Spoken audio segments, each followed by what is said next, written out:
திருக்குறள் அதிகாரம் எண் 17 அழுக்காராமை. ஒழுக்காரா கொள்க ஒருவன்தன் நெஞ்சத்து அழுக்காறு இல்லாத இயல்பு. ஒரு மனிதன் பொறாமை இல்லாத அந்த மனப்பான்மையினையே நடத்தையின் தகுதியாக கொண்டு வாழ வேண்டும். விழுப்பேற்றின் அஃதொப்பது இல்லையார் மாட்டும் அழுக்காற்றின் அண்மை பெறின். அடையக்கூடிய அனைத்து சிறப்புகளிலும் மற்றவர்களின் பொறாமையிலிருந்து விடுபடுவதற்கு சமமானது எதுவும் இல்லை.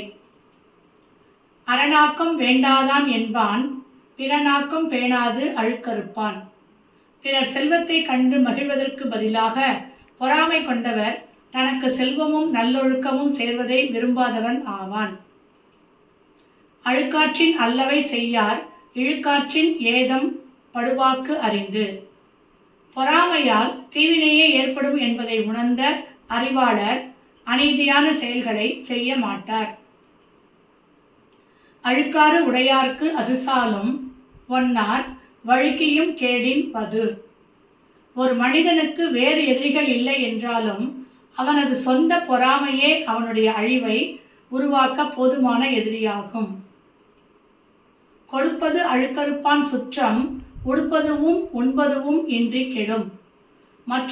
மற்றொருவருக்கு கொடுக்கப்படும் அன்பளிப்பில் பொறாமைப்படுபவனின் குடும்பம் உடுக்க உடையும் உண்ண உணவும் இல்லாமல் முற்றிலும் அழிந்து விடுவார்கள்.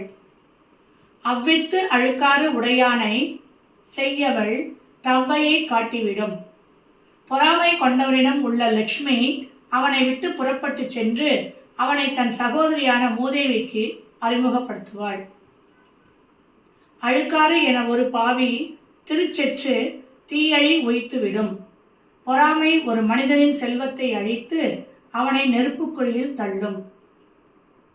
அவ்விய நெஞ்சத்தான் ஆக்கமும் செவ்வியான் கேடும் நினைக்கப்படும்.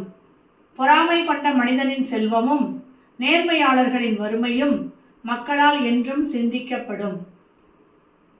அழுக்கற்று அகன்றாரும் இல்லை அஃதில்லார் பெருக்கத்தின் தீர்ந்தாரும் இல்.